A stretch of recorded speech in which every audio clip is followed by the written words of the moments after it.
자, 오늘 설명회는요, 제가 혼자 진행하는 거기 때문에 엄청 길지는 않을 거예요. 한, 대략적으로 1시간 조금 넘선까지 가지 않을까 싶어요. 그래서 이제 진행을 해볼 거고요. 들어오세요. 일단 타이틀은, 전 이런 거 되게 좋아해요. 전 프로라고 생각을 해요. 그러니까 저는 강사마다 정체성이 다를 텐데, 보시죠. 신청하세요. 저는 제가 보통 뭐랄까요, 선생님이라든가 뭐 스승이라고 생각하는 편은 아니고요. 저는 애들 대학 보내는 사람이라고 생각을 해요.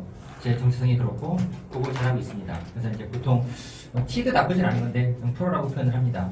그래서 이제 밑에도 내가 논술 전문가를 만났다라고 적어놨습니다. 간단하게 소개해드리면 저는 이제 보통 연대 언어학으로 졸업을 했고요. 그다음에 이제 학원들 강의하고 있고 작년부터 중계에서 강의를 하고 있어요. 저는 이제 여기 빼고는 지금 좀 거리가 좀 있고요. 이제 이쪽은 올해 강의를 꽤 오랫동안 강의 진행한 공간들이고 이쪽은 작년부터 해서 올해까지 해서 좀 2년째 강의를 하고 있습니다.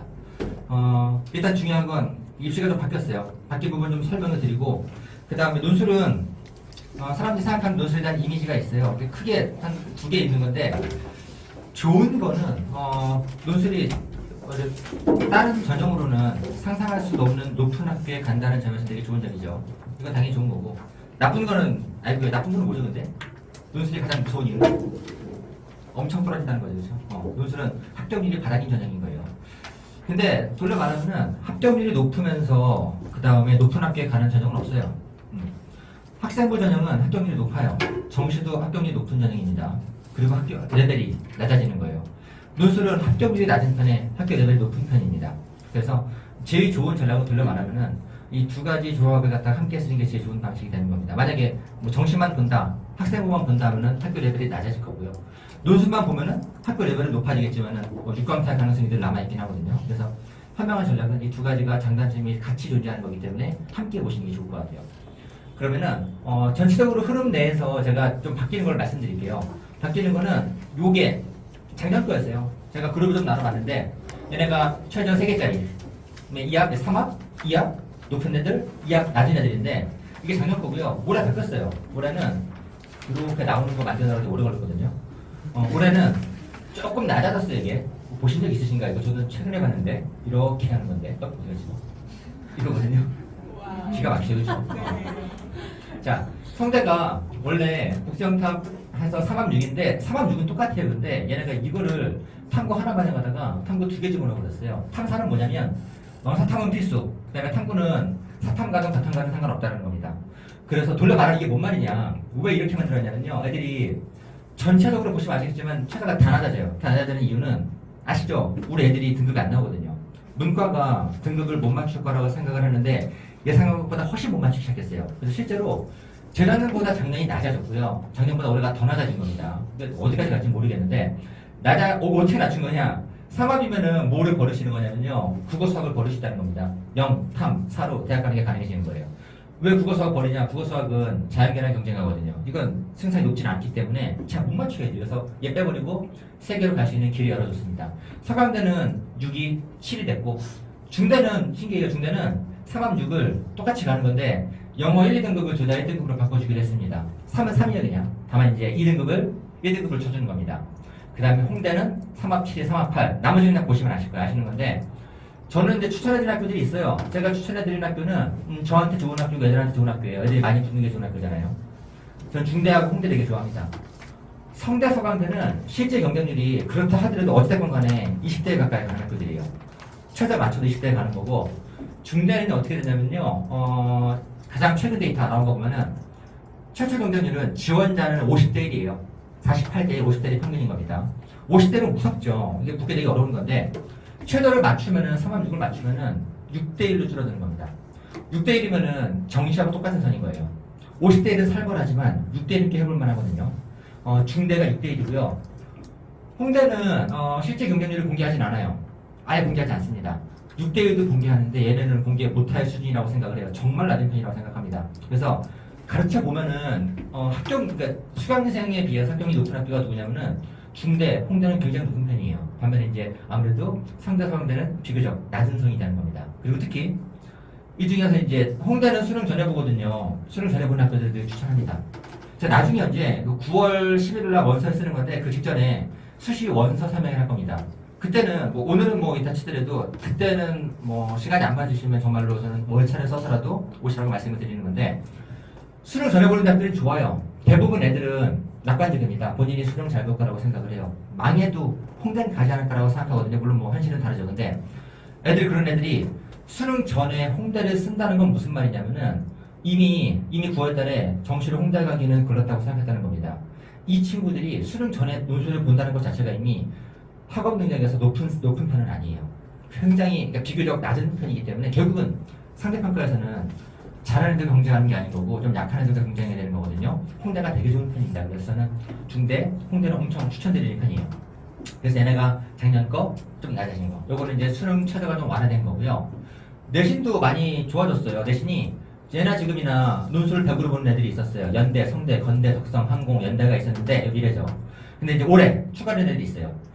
올해 내신 없어지는 게 이대, 경희대가 내신 연평 많이 반영하던 학교들인데 얘네가 없어졌어요. 없어졌고 동대가 내신이 그러니까 논술이 추가가 됐어요. 없다가 생겼어요. 24학년도가 내신이 전반적으로 낮은 과정에서 훨씬 더 아예 안 보는 학교가 늘어났다는 겁니다. 거기 제가 나눠드린 자료 보시면은 이렇게 생긴 애가 있어요. 여기 있죠. 한 장만 넘어가 보시면 이쪽에는 넘어가 보시면 왼쪽에 수능 최저가 있고요. 제가 전체 학교 다 집어넣은 겁니다. 여기다가 다 들어있고 보시면 아실 거예요. 그 다음에 오른쪽에는 내신 반영 비율이 있습니다. 수능 최저는 뭐 학교마다 제가 정리한 거 보시면 아시는 거고 내신은 조금 복잡할 수 있어요. 내신은 위에서부터 보시면 연대나 성대는 내신 안 보잖아요. 안 보는 거고 서강대 같은 경우가 잠깐 이게 특이한 학교인데 서강대가 내신 반영하거든요. 20% 반영하죠. 거기까지 보이시죠? 20%인데 그러면은 서강대는 몇 등급까지 받았을 때 실질적으로 감점이 없는지 한번 계산이 되실까요? 한번 보세요. 8이요, 8. 그렇죠? 전교일 때 가면은 10점인가요? 여기 오른쪽에 서강 전교일 때 10점이고요. 8등급에 몇 점 주는 거냐?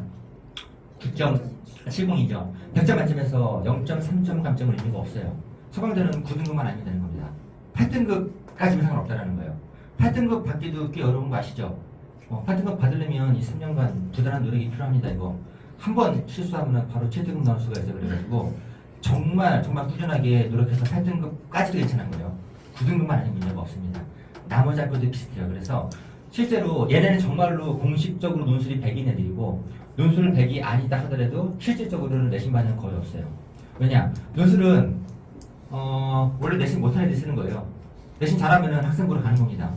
제가 실제로 이제 그 학교들이 공개하는 합격생 데이터들이 있어요. 보면은 연대가 합격자 평균이 3.87이에요. 1점대가 아닌 겁니다. 연대가 3.87이고 그 다음에 성대, 성대하고 중앙대 얘네가 3.2, 3.3 그래요. 얘네가 합격자 평균이 3점대고 그 다음에 밑으로 가서 홍대 밑으로 가잖아요. 숭실대하고 그 다음에 세종대 얘네가 합격자 평균이 4.4입니다. 그래서 만약에 우리 아이가 3점대다 그러면은 뭐 홍대 위쪽으로는 합격자 평균인 거고 4점대 중반이다 그러면은 거기 홍대 밑으로 해서 내가 합격자 평균이라고 보면 되는 거예요. 그래서 감점이 거의 없습니다. 참고로 저희가 진행하고 있는 제반 우리 반 아이들 같은 경우는 평균 내신이 그래서 4점대예요. 1점대는 없어요. 없습니다. 정말 가끔 있는 거고 내신이 좋으면 논술 안 하니까요. 그래서 내신이 우리 아이들이 막 좋진 않겠죠. 우리 애가 내신이 1점대면은 오늘이 목요일인가요? 목요일 저녁 7시에 논술 설명이 안 오겠죠. 그렇죠? 1점대가 아니겠지만 크게 우려할 건 아니라는 겁니다. 다만 그건 있어요. 5등급 정도까지 지켰으면 좋겠어요. 사실은 9가 돼도 6논술이 가능하긴 한데 5가 넘어가면은 감점이 생기는 학교도 생기거든요. 근데 5까지는 상관없습니다. 5는 괜찮은 거고 6만 아니었으면 좋겠습니다. 5까지는 전혀 지장이 없는 겁니다. 그래서 이 정도가 내신이 줄어들고 그 다음에 수능 최저가 많이 완화됐다는 게 큰 변화예요. 요거까지가 좀 변하고 그 다음에 혹시 경희대 한의회가 세상 관심이 엄청 많아져가지고 아직 포기하는 거 아니죠, 그렇죠?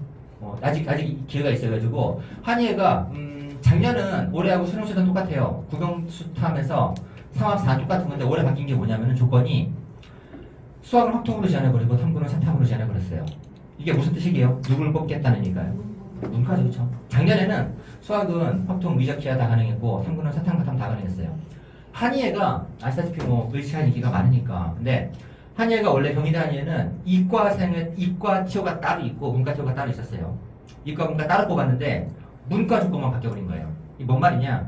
문이과를 따로 뽑고 싶었던 거였어요. 문과를 뽑고 싶었는데 어떤 일이 발생했냐? 이과들이 다 붙어버린 거죠. 그래서 이번에는 이과들이 못 들어오게 수학하고 탐구에 제한을 걸어버린 겁니다. 그래서 아마 올해는 경희대 한예가 문과생들 중에서 합격생이 나올 수 있을 것 같아요.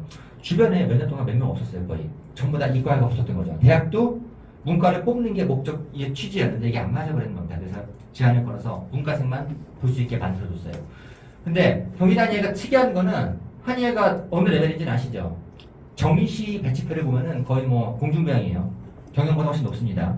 근데 논술을 보시면은 논술은 경희대가 학교가 크기 때문에 시간대별로 쪼개나가요. 한의랑 같이 시험 본 애들이 6개 학과입니다. 6개 중에서 경영이 1등이고 지리, 무역, 경제가 있고 그 다음에 한의였어요.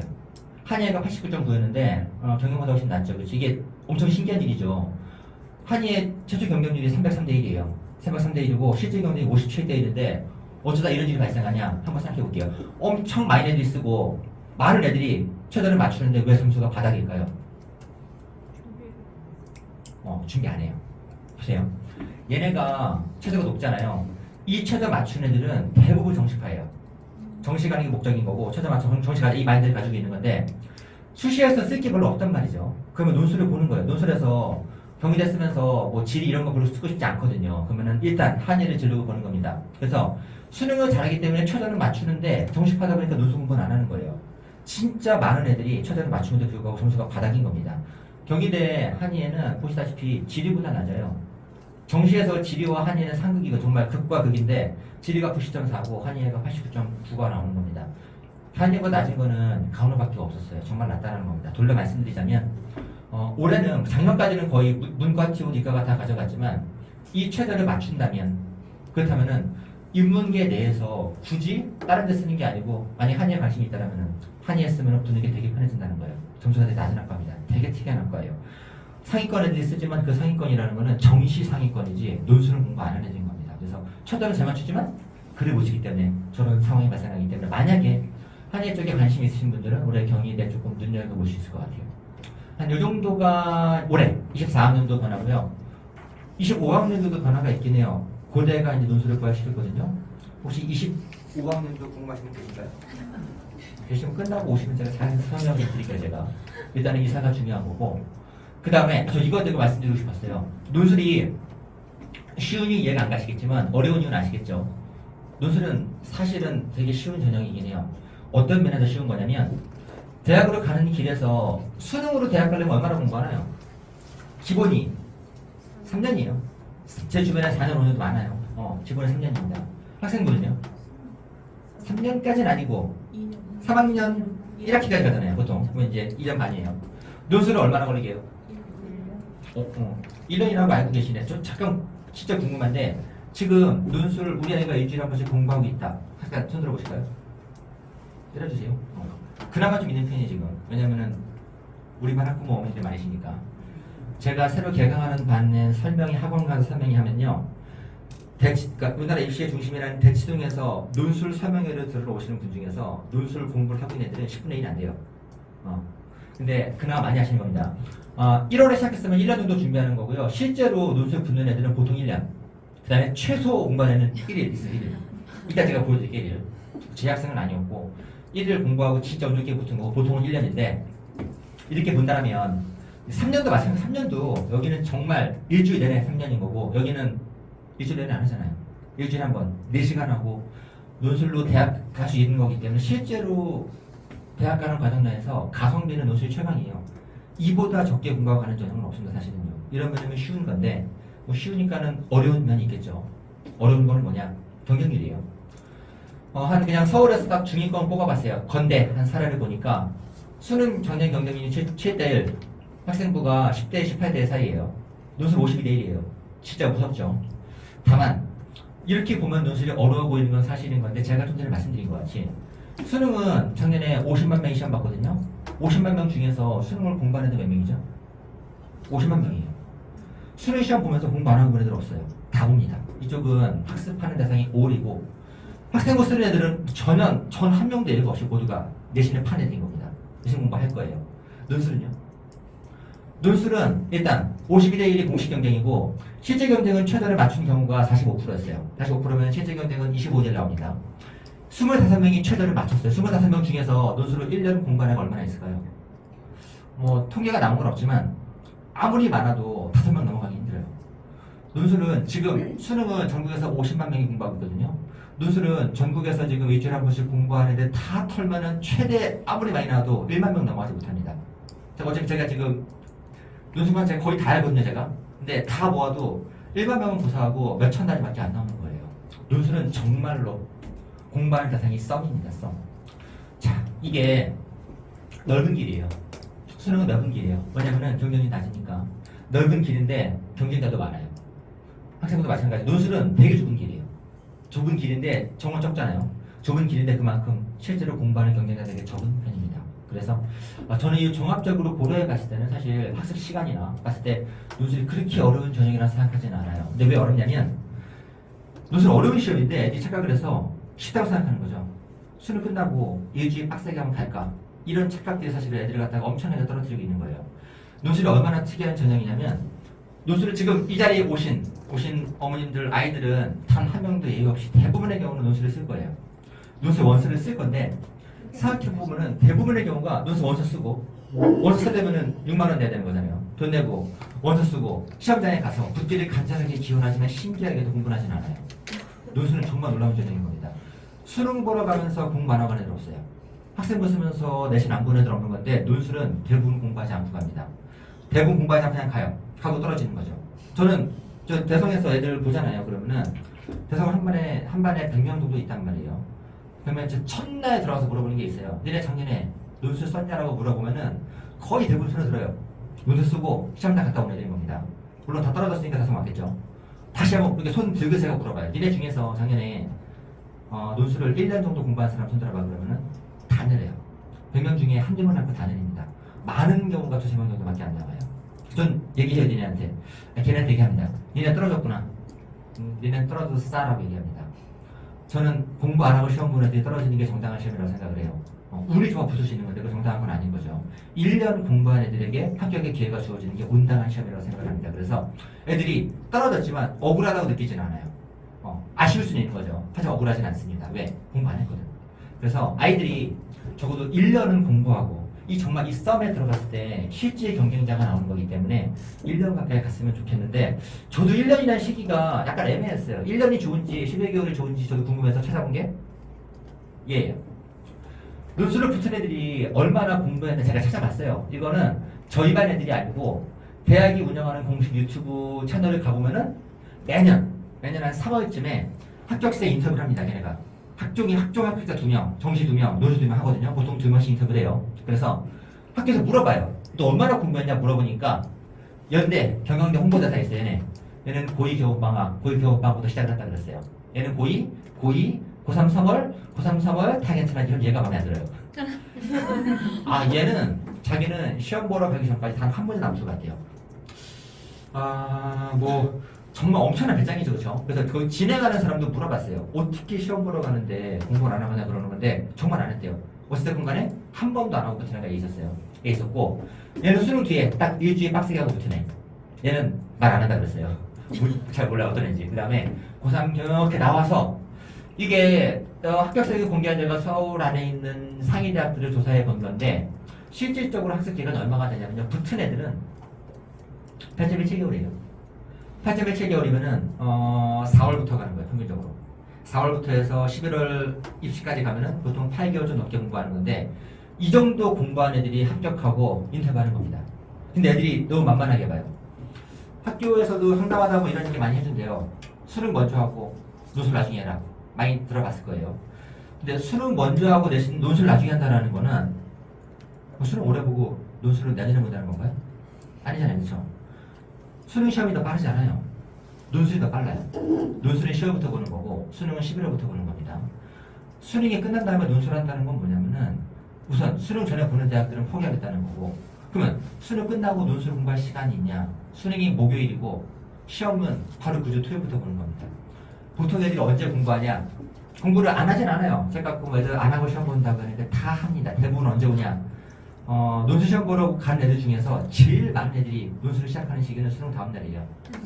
수능 보고 그날 저녁에 참여와 반성을 하고 그 다음에 목요일날 수능 보니까 금요일날 빡세게 공부합니다. 그리고 토요일날, 일요일날 시험 보러 가서 캠퍼스 구경하고 집에 오는 거예요. 6만 원짜리 비싼 구경하고 오는 겁니다. 그래서 우리 아이들이 돈을 냈으면 실질적인 경쟁자가 됐으면 좋겠어요. 실질적으로 내가 붙기 위해서 붙을 만한 애들하고 경쟁하려면은 그동안 8개월 남짓의 시간이 필요한 겁니다. 논술을 좀 만만하게 봐가지고 많이 물어보는 게 그거예요. 언제부터 공부할까라고 물어보거든요. 국어를 언제부터 공부할지 고민하지 않아요. 왜냐면 국어를 여름부터 빡세게 할까 이런 생각 안 하거든요.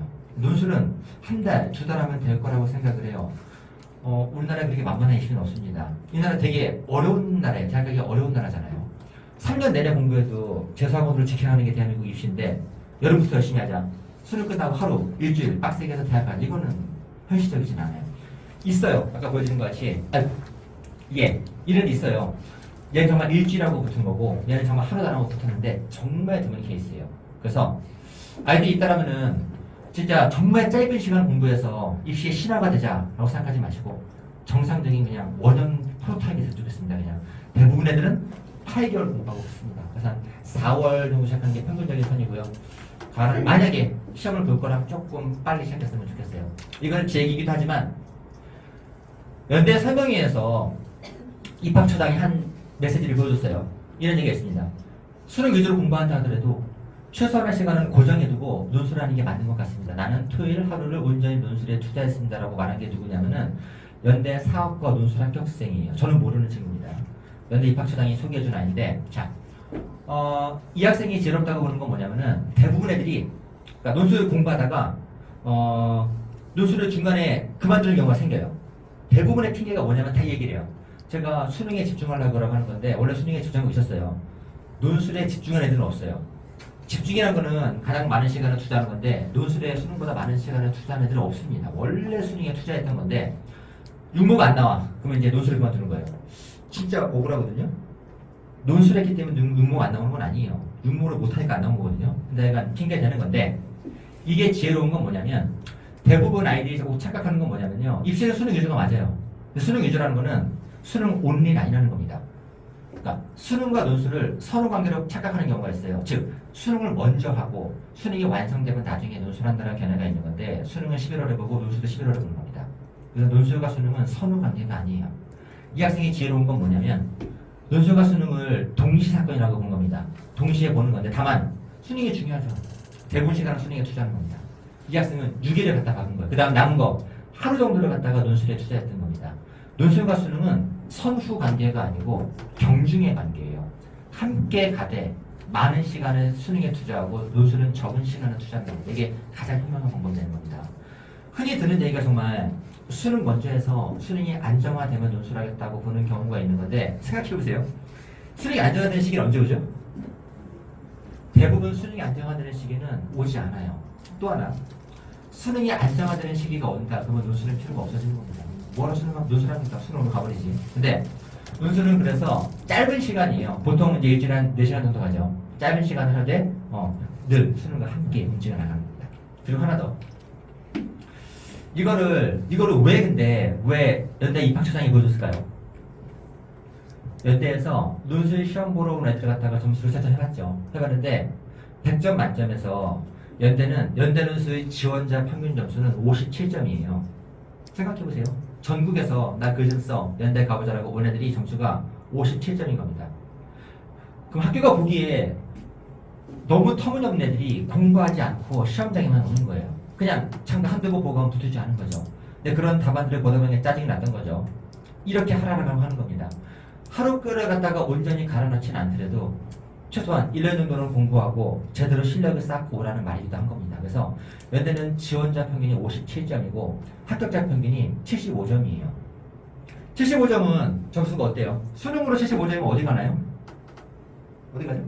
어디 가기는 그렇고 어딘가 가버리겠죠 정말 그렇죠? 수능 75점 갈 데가 없는 거예요. 논술은 75점이면 연대 어느 학과라서도 붙을 수 있는 겁니다. 80점이면은 아마 최소한도 과 수석인 거고 정규 수석도 가능한 거예요. 이 말씀을 왜 드리냐면 논술을 지금 하고 있는 경우도 있고 그 다음에 앞으로 할 친구들도 있을 텐데 문제 풀어보면은 어려울 거예요. 왜냐 논술은 100점이 안 되는 시험이니까 그런 겁니다. 수능은 100점이 가능한가요? 수능 만점 가능해요? 가능하죠. 우리 애가 못 받는 것 뿐이에요. 만점 가능합니다. 근데 논술은 그 누구도 만점 받는 게 불가능한 시험인 겁니다. 제가 봐도 안 되고요. 연대 교수가 봐도 만점 안 나오는 시험이에요. 연대 논술은 75점 합격자 평균이면은 커트라인은 70대 초반인 겁니다. 100점에서 73점 나오면 합격이 가능한 시험인 거예요. 근데 73점 받으면 엄청 잘하는 건데 애들은 본인이 쓴 글과 제가 강의하는 거를 들으면 갭이 크거든요. 그래서 나는 왜 저런 100점짜리 글을 못 쓰지라고 스트레스 받는 경우가 있는 건데 전혀 그러면 안 된다는 겁니다. 어차피 제가 말해주는 거는 이 선은 절대 못 오는 선이에요. 저도 오랫동안 연구하고 준비하니까 그 정도 오는 거지. 대부분 애들은 정말 못 쓰거든요. 논술은 다 못 쓰는 거예요. 다만 나만 못 쓰는 게 남들도 못 쓴다는 게 중요한 거예요. 다 멍청해요. 다 멍청한 상황에서 조금 덜 멍청한 애들이 붙으니까 논술 시험이라는 겁니다. 그래서 수업 들으면서 점수가 100점이 아니다. 97점 나왔으면 좋겠는데 90점 안 나와. 그러면 스트레스 받는 건데 그러지 말고 논술은 한 70점대 초반 정도. 연대 기준 70대 초반.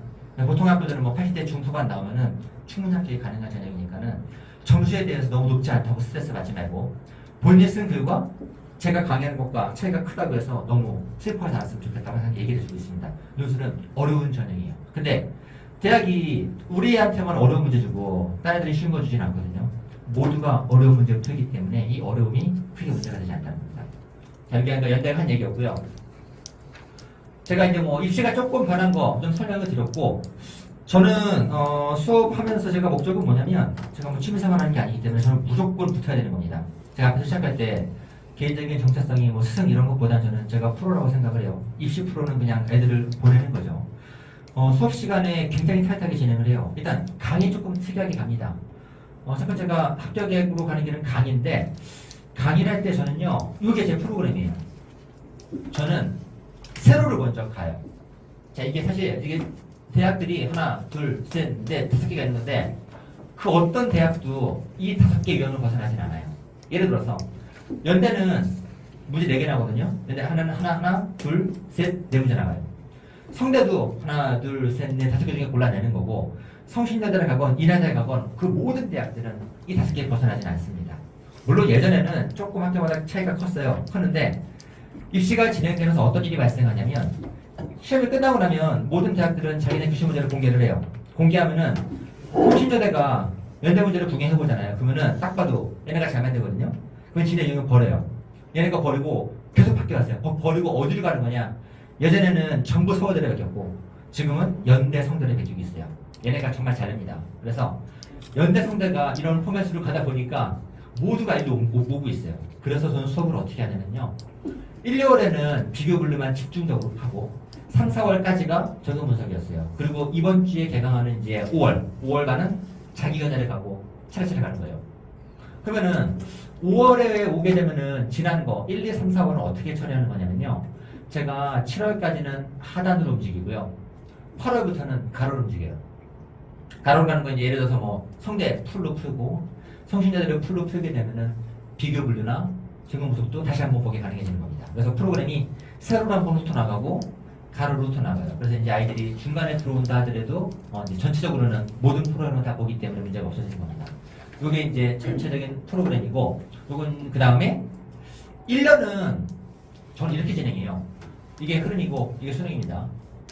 정규반은 제가 1월날 저녁에 진행하고 있는 건데, 정규반은 아까 말씀드린 것 같이 5개 포맷들이 있거든요. 이 포맷들을 갖다가 반복적으로 가요. 학교가 달라진다 하더라도 5개를 벗어나진 않고 모든 대학들은 한 8, 90%는 공유되는 포맷들이 있어요. 그걸 보는 게 정규반이에요. 그 다음에 파이널 수업은 따로 열립니다. 나중에 9월 달부터 열릴 거예요. 9월에 무슨 일이 있죠, 근데? 추석이요? 제 어머니 생신도 9월이에요. 뭐 개인적인 거고. 9월은 수시 원서가 있어요. 부모와 원서 쓰는 건데, 원서 쓰고 나면 이제 학교가 정해지는 거잖아요. 정해지고 나면 학교별 파이널이 생길 거예요. 뭐 학림회 같은 경우는 연대 파이널, 성대 파이널, 학교별로 생기면은 이때는 통합적 진행이고요. 이때는 이제 집중적으로 학교별 차이에, 개별적인 디테일한 차이에 주목하게 되는 겁니다. 파이널 수업은 수능 전 대학들과 수능 후 대학들을 쪼개서 나갈 거예요. 강의는 이렇게 움직이고요. 그 다음 제가 보여드릴 게 뭐냐면, 강의 끝나면은 애들 글 쓰잖아요. 글 쓰고 나면 뭐 하죠? 첨삭해야죠. 첨삭을 해요. 근데 저는 첨삭을 제가 우리 반 애들을 제가 처음부터까지 전부 다 첨삭하는 게 불가능해요. 제가 올해 16년째인데 제가 첫 해 강의했을 때 첫 번째 반에 학생 2명 있었어요. 걔는 제가 다 봤어요. 다 받고 두 번째부터는 인원이 적었던 적이 없었어요. 그래서 저는 그 3번도 제가 이 두 번째부터는 모드는 제가 다 보지 못합니다. 제가 근데 애들이 다 보지 못하는데 어떻게 지금까지도 인원을 유지하면서 살아있냐? 첨삭 두 번 갑니다. 1차 첨삭은요 제가 보지 않아요. 1차 첨삭은 제가 첨삭 담임 선생님한테 맡겨요. 이분들은 대략적으로 보면은 어머님들보다 연세가 많으세요. 50대 후반 정도. 제가 강의 시작한 게 16년째인데 16년 전에 제가 이 바닥에 들어왔을 때 첨삭을 하고 계시던 분이에요. 알바들이 아니고 보통 학원들이 대학생 알바 많이 쓰는 건데 저 이분들은 그냥 이게 본업이에요. 얼마나 이분들이 잘 봐주시냐면요. 제가 지난번 받은 문자 하나 보여드릴게요. 이게 4월 18일 받은 거예요. 김모 학생인데 영인석이 휴강기간에 문자다 죄송합니다. 제가 다른 게 아니고 원래 강좌 수업 듣다가 두각으로 옮기는 거예요. 제 학생이 옮기는 건데 걱정되는 거예요. 왜냐면은 강대에서 제3번 첨삭을 받았는데 두각이 이분이 안 계실까 걱정되는 겁니다. 그래서 이분이 계실까 확인을 하는 거예요. 근데 다행히 여력이 있어가지고 학원을 받기더라도 선생님은 유지가 되면서 이제 이번 주에 일요일 아침에 두각을 오기로 했어요. 얘는 이제 고3이고 그 다음에 어머니입니다. 이 어머님께서는 작년에 수업 들었던 학생이었어요. 근데 작년에 갔어요. 갔는데 올해 한 번 더 하고 싶은 거예요. 더 하고 싶은데 뭐가 궁금하냐? 작년에 첨삭 봐주신 선생님이 계신지 궁금한 거예요, 저한테. 그래서 이제 요거는 지지난주 저한테 전화해서 이분이 계시는지 확인하시더라고요. 되게 신기한 일인 거 아시죠? 학부모님들께서 학원을 선택할 때, 시간을 선택할 때, 외차도는 강사를 보고 온다고 생각해 처음 보는 거 맞죠, 그렇죠? 저 보는 건데 시간이 다 다르거든요. 그러면 그 중에서 작년에 봐주신 분, 나를 평소에 봐주시던 분, 거기를 골라가요. 딴 데로 안 간다는 겁니다. 그 정도의 첨삭 수준이 나오는 거예요. 이분들이 1차를 봐줘요. 그 다음에 제가 두 번째는 제가 봐주는 겁니다. 한 번 거르고 나면은 대부분의 문제가 해결이 돼요. 다만 조금 남는 디테일들이 있거든요. 그건 제가 인원이 아무리 많아서 제가 인원 오래 걸리지 않아요. 두 번째 보는 건. 이건 제가 매주 아이들 글을 봐주고 있습니다. 그래서 왜 말씀드리냐면 요 동네 좀 특이해요. 제가 작년에 저 처음 와서 몰랐는데 대치동은 인원 많은 거에 대한 저항이 없어요. 왜냐면 인원이 많은 데는 다 이유가 있거든요. 인원 적은 데도 이유가 있고 많은 데 이유가 있는 거예요. 잘하니까 인원이 많은 겁니다. 근데 신기하게 중계동은 인원에 대한 저항이 되게 심했어요. 그래서 그 걱정이 뭐냐면은 인원이 많으면 우리 아이 글을 갖다가 제대로 봐주지 않으실까 걱정이 많으신 건데 제가 여기가 지금 뭐 30명 내밖에 안 나오고 여기가 대부분 제일 적어요. 보통 대치동은 인원 훨씬 많거든요. 제가 70명까지 가도 첨삭을 다 보기는 봐요. 그래서 이쪽이 많은 건 아닌 건데 되게 부담이 많으시더라고요. 그래서 제가 1차를 봐주시는 분들이 엄청 크게 오랜 시간 봐주시는 거고 한 번 걸러져 난 다음에 제가 마지막 마무리를 하기 때문에 인원에 대해서 너무 걱정을 안 하셨으면 좋겠습니다. 그래서 들어올 때 걱정 많으세요. 들어오실 때는 이제 인원이 많이 들 테니까 걱정 많으시지만 들어온 다음에 첨삭이나 인원에 대한 불만은 없었던 것 같아요. 그래서 워낙에 잘 봐주시니까는 걱정 안 하셔도 되는 겁니다. 그다음에 첨삭 끝나면은 평가가 돼야 되겠죠, 그렇죠? 아이들이 아마 지금 저희 수강하시는 어머님들께서는 매주 성적을 받고 계실 겁니다, 아마. 받고 계시죠? 제가 이거 보내드려요. 어플인데, 성적 어플인 거예요. 이 논술은 성적 어플이 이 나라에 없었어요. 얘네 없어가지고 저희가 만든 겁니다, 학림에서. 논술은 애가 본인이 글을 잘 쓰나 못 쓰나라는 판단 자체가 불가능했어요. 그냥 뭔지 알게 되는 거냐? 내가 못 쓴다는 걸 파악하는 시점은 입시가 끝나고 6과목 탈락을 알게 되는 거죠. 아, 내가 논술을 못 썼구나 알게 되는 거예요. 이게 문제가 되기 때문에 저희가 아이 실력을 갖다가 알기 위해서 이 어플 만드는 사이에 의뢰해서 논술 어플을 만든 겁니다. 보시면은 내 점수, 반평균, 백분위 이게 내 점수. 이 반평균, 나중에 이제 전체평균 다 데이터가 나오는 겁니다. 참고로 100점은 안 줘요. 100점 주면 애가 학원을 끊더라고요. 더 이상 교육이 없다고 생각하기 때문에 제가 100점은 안 주고요. 90몇 점까지 줍니다. 그래서 매주 성적을 매기고 그 다음에 어머님들도 이걸 항상 확인이 가능하세요. 그래서 우리 아이가 어디쯤 있는지를 매주 확인하는 거 되게 중요한 과정이기도 합니다. 근데 우리의 실력을 알아서 어디다 써먹죠, 근데? 잘 쓰건 못 쓰건 이거 아는 게 어떤 의미가 있을까요? 원서예요, 원서. 이 다음인데 평가 끝나면은 애들하고 상담을 할 겁니다. 상담을 할 때 지금 아마 고3들이시면 잘 모르실 텐데 재수생들은 분노하는 게 있어요. 뭘 분노하냐면은 논술 원서 쓴 거에 대해서 분노를 해요. 왜 그러냐? 학교에서 상담을 하죠. 학교에서 상담을 하면 학교 담임에게 데이터가 두 가지가 있어요. 육모, 구모가 있어요. 논술 원서는 9월 11일부터 씁니다. 9월 11일부터 쓰기 때문에 그 직전에 구모가 나와요. 구모 점수는 안 나오지만은 채점은 가능하죠. 육모, 구모 등급을 알죠? 또 뭘 알고 있죠, 단위? 내신 알죠? 수능 모의고사와 내신 점수를 바탕으로 논술 원서를 쓴다는 건데 이게 이상한 일인 거 아시겠어요, 지금? 되게 신기한 일인 거예요. 예를 들어서 내신 가지고 점수 원서 쓰나요? 안 쓰잖아요. 점수 원서 쓰려면 뭐가 필요하죠? 수능 점수가 필요하잖아요. 그게 당연한 거예요. 논술 원서 쓰려면은 논술 실력과 논술 점수가 필요한데 이 점수가 단위한테 없다는 겁니다. 그 어떤 학교도 없어요. 시험 안 보니까. 근데 그럼에도 불구하고 이걸 기반으로 상담을 하기는 해요. 신기하게. 어떻게 하는지 모르겠지만 하긴 합니다. 하고 원서를 쓰고 애들의 강단을 보내주는 겁니다. 이게 일선 고등학교에서 바뀌지 않는 악순환인 겁니다. 수업은 좀 다르게 갈 거예요. 제가 매주 평가가 누적되기 때문에 이건 참고 자료가 당연히 의미가 있죠. 육모도 필요하고 내신도 필요하지만 논술 실력만큼 중요하진 않아요. 논술을 잘 쓰면 학교와 학과가 높아지는 겁니다. 다 똑같아요. 학교들이 공개합니다. 그래서 높은 학과 점수가 높고요. 낮은 학과 점수가 낮아요. 논술도. 그러면은 실력에 맞춰서 써야 되는 건데 이게 고등학교에서는 불가능해요. 그래서 수업 시간에 제가 매주 평가 드리는 게 누적이 되면은 지금 점수는 중요하잖아요. 7월, 8월 점수가 필요합니다. 7, 8월 두 달간 점수를 평균을 내서 그 실력에 기반해서 원서 쓰게 될 겁니다. 요건 필요한 거고 만약에 뭐 사정상 학원 수업을 못 듣게 됐다 그러면요 최소한 뭐를 해야 되는 거냐면은 5월부터 대학들이 모의논술을 볼 겁니다. 경희대도 보고 중대고 다 볼 거예요. 대학들이 보는 모의논술에 응시하면은 시험을 원고지를 내면은 거기에 대해서 점수와 100분의 1 대부분 학교가 줍니다. 등수를 주는 경우도 있어요. 첨삭해 주는 경우도 있습니다. 그래서 최소한도 대학이 진행하는 모의논술은 보고서 그 다음에 내 위치를 가늠해야 되는 겁니다. 물론 뭐 대학이 보는 거 보셔도 괜찮고 수업 시간에 받아도 괜찮은 건데 수업을 듣기 어려운 경우라면 최소한도 대학 모의논술을 한 2번 이상 봤으면 좋겠어요. 그 데이터가 있어야지 나중에 실력을 가늠해서 원서 쓰는 게 가능해지는 겁니다. 그래서 학교에서 되게 안 바뀌는 나쁜 관행 중에 하나가 논술을 모르는 상태에서 원서를 쓰는 거고요. 우리 아이들은 좀 더 객관적인 데이터에 기반해서 이 평가에 기반해서 상담이 나왔으면 좋겠습니다. 이거 색깔이 되게 이쁜 거거든요, 이거. 제가 그저께 밤에 이거 엄청 파스텔 톤도 예쁘게 했는데 티가 안 나네, 이거. 다음에 좀 예쁘게 보여드릴게요. 이게 있고요. 제가 이렇게 열심히 한 결과 성과들이 좋았어요. 그거 아시나요? 논술은 합격생 실적이 잘 공개가 안 되는 거 아시죠? 저는 매년 공개를 해요. 이게 누적 데이터가 아니고 정말로 한 해별로 공개합니다. 제가 21년부터 공개했는데 합격생을 다 쓰는 거는 글씨가 안 보여요. 그래서 제가 어떻게 하냐면요. 요즘은요. 합격을 한 명씩만 꼽아요. 그러니까 여기는 뭐 연대 워낙 좋아하니까 쓴 거고요.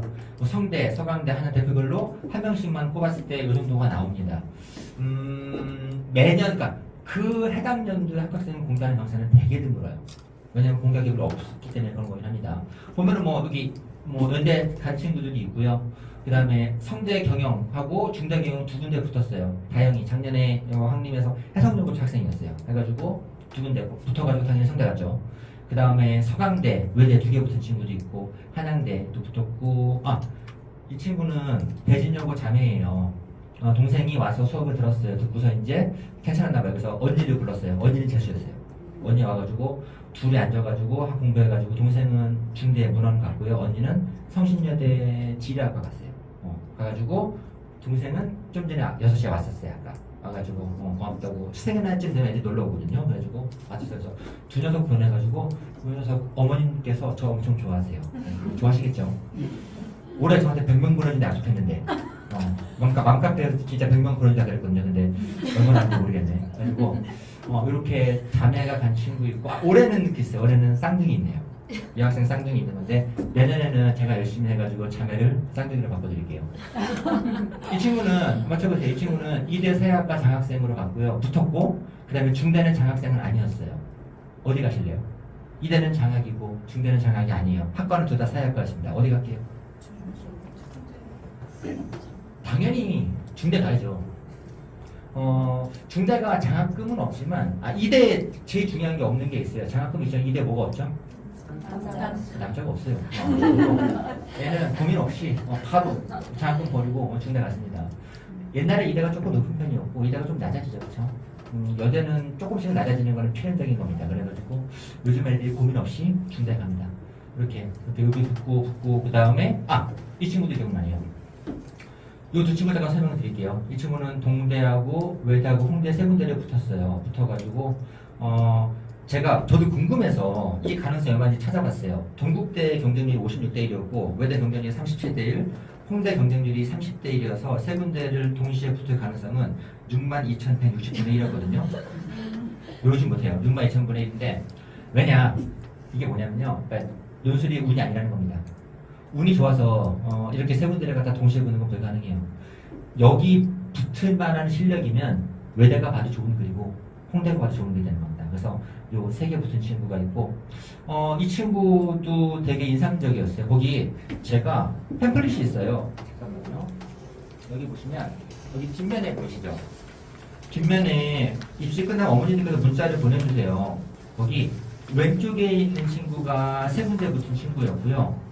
오른쪽 붙은 친구가 저는 너무 감동적이었어요. 사실은 어머님께서 사실은 뭐 인서울도 어렵게 온 경우가 되게 많이 있는 건데 오른쪽에 어머니께서 되게 좋은 글을 보내주셔가지고 공유하고서 넣어놨습니다. 아이가 홍대 시험 볼 때 가셨어요. 어머님도 같이 가는데 혹시 아이들 논술 시험장에 가보신 적이 있는지 모르겠는데 사람이 정말 많거든요. 어머님들 아이들 되게 많아요. 근데 그 생각을 하셨대요. 야, 이렇게 많은데 우리 애가 붙을까? 몇 명 안 뽑는데. 근데 아이가 붙은 거죠. 그래서 정말로 너무 감격하셔서 이 문자를 보내주셨는데 이렇게 저는 이제 스펙트럼이 넓어요. 기본적으로 통합하는 반들은 연대부터 단국대까지 물친구 장학생이었고 이렇게 움직이는 거고 다들 기억이 나요. 얘네들 여기 준이도 항상 지자리도 있어요. 그래가지고 항상 자기가 잘해서 공부했던 친구들이 있는 건데 이 친구들을 제가 이제 누적에 딱 작년에 보낸 친구들입니다. 그래서 요거는 2023이고 내년에는 또 이제 학교별로 이거 이 대표 나름 치열한 거 아시나요 이거? 그냥 학교별로 한 번씩 붙는 게 아니기 때문에 얘 넣잖아요. 여기 강모 씨 집어넣으면은 딴 애들이 엄청 뭐라고 보내요. 찡찡대거든요. 그래가지고 엄청 치열한 경쟁을 뚫고 학교별로 대표 학교생이 집어넣어놨는데 쉬운 일은 아니에요. 개별 강사가 이만큼 붙이는 게 되게 어려운 일이에요. 그래서 제가 실제로 이 실적을 공개하고서 신고를 당했어요. 그러니까 교육청이 신고한 거죠. 허위 광고라고. 누가 신고했지 아세요? 전 알아요. 누가 신고했게요? 논술 강사예요. 수학 강사가 제 실적에 관심 없습니다. 저랑 여기 대치동은 아니고 강남에서 같은 학원 다니는 강사거든요. 같은 학원 강사여가지고 제가 많이 신고했어요. 아마 보고서 믿기지 않았던 것 같아요. 혹은 믿고 싶지 않았겠죠. 그래서 신고해서 좀 피곤하긴 했지만 합격증 다 모아가지고 교육청에 자료 제출해서 지금 일은 끝났어요. 끝났는데 동료 강사들이 신고할 정도로 실적은 굉장히 좋은 편입니다. 제가 뭐 흐름이라든가 그러니까 입시가 바뀐 부분 그다음에 제가 어떻게 보내왔나 그 다음에 좀 마인드 하나 좀 애들한테 자주 말해주는 게 있어요. 전 아이들한테 의지적 낙관주의자이자 지성적 비관주의자가 다라고 말해줍니다. 롤랑이라는 작가가 한 말인데요. 전 애들이 낙관주의자였으면 좋겠어요. 좋은 생각을 많이 하라 그럽니다. 붙은 애들도 많이 얘기해주고 내가 잘하면 얼마든지 올라갈 수 있다고 얘기해줍니다. 지금 수능이 썩 예쁘지 않을지언정 6월, 9월 잘 보고 수능 얼마든지 잘 볼 수 있다고 얘기해줘요. 논술도 초반에 어려울 수 있겠지만 꾸준히 하면 잘할 수 있다고 얘기해줍니다. 물론 안 되는 게 있어요. 열심히 해도 안 되는 게 뭐죠? 내신은 안 돼요. 내신은 끝난 거예요. 내신은 지금 10번 시험 중에 9번 끝났잖아요. 내신은 개선이 잘 안 될 거지만 수능과 논술은 저는 낙관주의자가 시험을 잘 본다고 생각을 하고 있어요. 실제로 수많은 심리 실험들의 결과가 입증하는 것은 뭐냐면은 내가 잘할 거고 잘 될 거라는 사고를 가진 사람들이 정말 좋은 성과를 냅니다. 본인의 실력보다 더 좋은 성과를 내요. 이건 데이터가 되게 많은 심리 실험 중의 결과입니다. 그래서 애들한테 너는 잘 될 거라는 말 되게 많이 해줍니다. 이게 중요한 거예요. 왜냐면 저도 설명회를 많이 보거든요. 다른 과목 설명회, 논술 설명회를 보는 건데 설명회가 조금 아쉽게 올라가는 경우는 뭐냐면은 설명회가 조금 더 어둡게 가는 경우가 되게 많이 있어요. 불안해지는 설명회들이 있어요. 설명회 듣고 나면은 우리 애만 문제가 있는 건가? 나만 늦어진 건가? 이렇게 불안에 갖다가 자극한다거나 혹은 일종의 공포 마케팅이라고도 하죠. 물론 뭐 저도 그런 말 하는 경우가 있긴 한데 최대한 적게 하려고 노력하는 편입니다. 사실 뭐 비즈니스는 사실은 다양한 마케팅이 필요한 건데 입시는 특히나 멀쩡히 잘 가고 있는 애들도 최대한 뭔지 못하지 않나 이런 마인드를 만들어주는 경향이 많이 있는 것 같아요. 그래서는 좀 좋은 얘기 많이 해주려고 하는 겁니다. 다만 의지적으로 낙관주의가 필요한 건데 추상적으로는요 냉철하게 비관주의자가 돼야 되는 겁니다. 무슨 말이냐면 전 애들한테 너는 수능을 잘 볼 거라 얘기합니다. 하지만 수능이 잘 볼 거니까는 다른 건 필요 없어라고 말하진 않아요. 잘 볼 거라고 생각하는 것과 동시에 내가 냉정하게 봤을 때 수능이 잘 안 나왔을 때 플랜 B와 플랜 C가 있어야 된다는 건 다른 겁니다, 이게. 그래서 내가 잘 볼 거라고 생각해야 돼요. 그러면 실제로 잘 보는 건 사실이에요. 다만 수능은 누구나 잘 볼 수 있는 건 아니에요. 수능은 하루에 3년의 성과를 갖다가 하루에 성과를 내버리는 거기 때문에 도박에 가까운 겁니다. 이 도박은 성공할 수도 있고 실패할 수도 있는 거예요. 만약에 수능에 실패했을 때 플랜 B와 C가 없으면 바로 강대로 가는 거거든요. 저는 그렇게 되진 않았으면 좋겠어요. 그래서 의지적으로는 늘 잘 될 거라고 믿지만 동시에 입시라는 게 늘 내 마음대로는 되지 않을 가능성이 있기 때문에 좀 더 냉철하게 플랜 B, C를 고민하고 말하라는 겁니다. 고3들은 잘 몰라요. 아까 그 중대 친구가 와가지고 물어봤어요. 니네 학과에 재학생이니까 현역으로 들어오는 얼마이냐 물어보니까는 중대인데 지금 현역으로 들어오는 한 반 정도 된대요. 중대가 재수생 이상이 절반이에요. 연고대는 60% 이상이 재수생입니다. 서울대 더 심해요. 그래가지고 사실 요즘은 어지간한 대학 가보면은 재수생이 재학생보다 더 많은 상황이 되어버렸습니다. 입시는 만만치 않아요. 그래서 만만치 않기 때문에 늘 내가 잘하겠다라는 의지는 가지되 수능이 제대로 안 풀렸을 때 늘 대안을 가졌으면 좋겠습니다. 그리고 제가 이제 마지막에 전에랑 영상 보여드렸는데 오늘은 사진으로 가름을 할게요. 노수 강사 되게 바쁜 거 아셨으면 좋겠어요. 국어 선생님은 들어와서 국어 강의하면 끝나는 겁니다. 근데 논술은 달라요. 논술은 강의하죠. 참석하죠. 그 다음에 때 되면은 9월에 되면 저 애들하고 상담하느라고 저는 9월이 1년 중에 제일 바쁜 시즌입니다. 수능 뒤에 파악보다 9월 상담이 더 바빠요. 상담하고 그 다음에 상담 끝나면은 저는 항상 학교를 찾아갑니다. 이게 작년 10월 2일이구나. 연대가 좀 빠르기 때문에 연대 정문 앞에서 항상 응원합니다. 이게 작년 10월 2일이고 이건 재작년 10월 1일. 똑같은 게 뭔지 아시죠? 뭐 똑같아요? 사람이 너무 많기 때문에 제가 생각한 게 깃발에 들기가 좀 팔려가지고 마스크 되게 잘 되죠.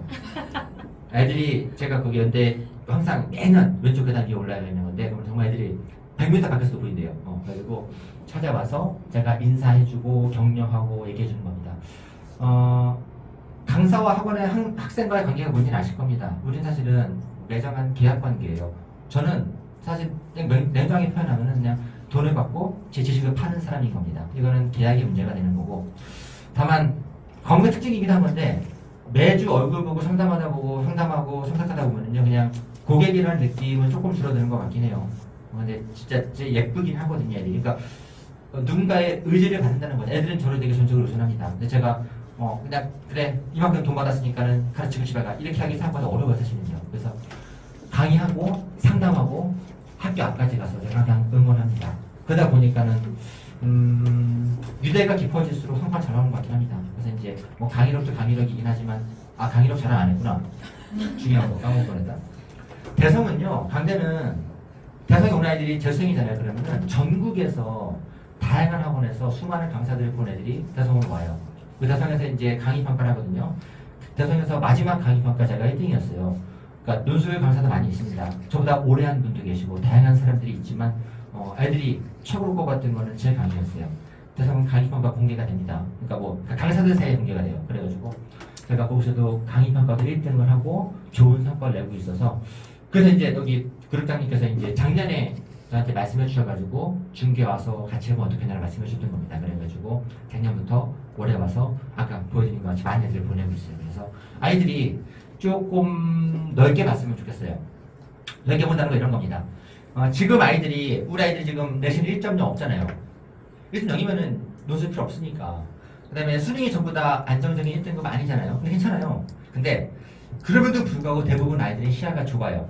시야가 좁다는 건 뭐냐면은 지금까지 해오던 걸로 꾸역꾸역 어떤 식으로 대학 가고 싶어 한다는 겁니다. 즉 예를 들어서 내신이 안 좋잖아요. 내신이 만약에 4점대 중반이다. 그러면은 중계 중에서 어지간한 학교에서 4점 중반이면은 수시로 갈 데가 없어요. 학생부로. 근데 학생부로 쓰고 싶어 해요. 그리고 어디 쓰냐면요. 그거 어디 쓰는 거냐. 저 강원도 쓰고 전라도 쓰고 그래요. 돌아버리겠는데 이거 나중에 되게 조심할 게 뭐냐면요. 원서 쓸 때 내신이 별로 안 좋은 애들을 학교에서 상담하면은요. 신기한 데 쓰라 그래요. 작년에 제가 어딜 봤냐면은 제주도 쓰라 그런 게 봤어요. 제주도. 제주도도 아니고 저 처음 들어보는 학교인데 제주도에 뭔 학교에 쓰라고 학교에서 이랬다고 하더라고요. 왜 학교에서 자꾸 지방대를 쓰라 그러냐 시키냐. 그 이유가 뭐냐면요. 이 애가 만약에 내신이 안 좋잖아요. 그러면은 학생부를 안 써요. 그러다가 이제 정시 안 나오잖아요. 그러면은 합격한 학교가 없어지는 거예요. 학교에서 카운팅을 할 때 탈락생을 잡혀버리거든요. 이게 담임이 제일 무서운 일이에요, 사실은. 그래서 얘가 어디가 됐건 간에 꼭 어딘가를 집어 눌러보도록 하는 게 되게 강합니다. 그래서 터무니없대로 보내버린다는 거예요. 제가 터무니없다고 보는 건 뭐냐면 지방대는 터무니가 없는 거예요. 지방대는 언제든지 갈 수 있는 겁니다. 저는 지금 올해 같은 경우 지금 대학 정원이 50만이고요. 고3이 지금 37만이거든요. 대학 정원이 많은 게 우리나라에 지금. 지방대학 미달이잖아요. 지방대학은 제가 지금 저 지금 갈 수 있어요. 돈만 내면 감사합니다 받은 자리 널렸다는 거죠. 지방대학 가는 게 되게 많아요. 애들이 경기권 지방대를 가면서 뭐라 그러냐면요. 제가 수능으로 가면은 전라도권인데 수시로 가면은 경기권이니까 만족해라고 하는 건데 이거 오판이에요. 경기대도 지방이고요. 전라도도 지방인 거예요. 그 동네에서 삶의 터전을 가꿀 게 아니라면은 지방대는 똑같은 겁니다. 무조건 기본 인서울 해요. 저는 무조건 인서울 가는 게 기본인 거고 수시에서 인서울 왜 바꿀 수 있는 거는 적극적으로 말하는 편이긴 합니다. 그래서 서울 안으로 들어오는 게 1순위. 서울 안이 가능하다라면 간에서 조금이라도 높게 가는 게 좋은 방식이 되는 거예요. 그래서 나중에 학교에서 내신 안 좋은 애들 자꾸 지방으로 보내거든요. 지방은 쓰는 건 아닙니다. 가능한 한 가능성이 낮다 하더라도 무조건 논술로 서울 안으로 쓰는 게 좋은 거고요. 그래서 애들이 최대한 높은 선까지 갈 수 있게 저는 강의하고 상담하고 진행을 할 겁니다. 그래서 이런 부분들을 보시고서 판단해 보셨으면 좋겠어요. 그래서 그 얘기가 까먹었다. 시야가 애들이 내신이 안 좋잖아요. 아이들은 자신의 위치를 학교 가서 인지를 합니다. 학교 가서 얘는 1등급, 얘는 3등급, 나는 5.3등급 이렇게 돼버리거든요. 그래서 되게 기본도 위축이 돼 있어요. 논술은 수업하고 얘기하다 보면 애들이 되게 죄스러운 감정이 되게 많습니다. 어머님들도 되게 비슷해요. 어머님들도 논술을 상담하러 오시는 분들은 되게 많이 위축되어 계시는 건데 그러지 않았으면 좋겠는데 어쨌든 간에 아이들이 내신이 안 좋단 말이에요. 그래서 수능도 좋진 않아요. 그러면은 다른 살 길을 찾아야 될 거 아니에요. 수능 우리나라에서 뽑는 정원이 30%밖에 안 돼요. 근데 여기다 몰빵한다는 게 되게 안타깝다는 겁니다. 대학은 가는 게 되게 많아요. 우리가 어떤 전형으로 가건 합격하면 끝나는 건데 특히 좀 서울 중심지로 가면은 되게 시야가 넓어지는 반면에 외곽으로 나오면 나올수록 애들이 그냥 정시로 가자 이만 데 되게 강해요. 되게 안타깝긴 하거든요. 그래서 조금 의지를 가지고서 나에게 좋은 게 뭔가 내가 만약에 내신이 안 좋다 그러면은 논술해야 되는 거거든요. 수능이 좀 만족스럽지 않다 그러면은 수능으로 가면 학교 얼마만큼 그려질 겁니다. 그러면은 수능도 가고 그다음에 논술로도 높게 가는 학교를 도전해 봐야 되는 건데 이걸 잘 안 해요. 애들은 내신이 안 좋고 수능이 안 좋은 특징이 뭐냐면은 되게 보수적입니다. 새로운 거 도전하진 않아요. 이런 거죠. 내가 이것도 못하고 있는데 새로운 걸 하는 게 필요한가라고 생각하는 건데 반대예요. 이 분야에서 기존의 분야에 탁월하지 않기 때문에 지금 시작해서 승부를 볼 수 있는 부분으로 눈을 돌리는 현명할 수 있다는 겁니다. 내신은 지금 시작해서 성공하기 불가능한 거예요. 극복이 안 되는 거니까. 논술은 평균 학습 기간이 8개월인 거예요. 4월, 지금 5월이긴 하지만 요맘때쯤 준비해서 내가 잘하면은 판을 뒤집을 수 있긴 하거든요. 그래서 조금 더 현명하게 갈 수 있도록 시야를 넓혀 나갈 수 있도록 애들한테 좀 용기를 좀 줬으면 좋겠습니다. 자, 이게 제가 준비해온 전반적인 내용이고요. 그 다음에 제가 질문을 좀 받고 싶어요. 제가 질문 받는 걸 되게 좋아하는 이유는 제가 뭐 필요하다는 걸 설명을 드린 것 같긴 하지만 어머님들이 개개인이 궁금해하시는 부분들이 있어요.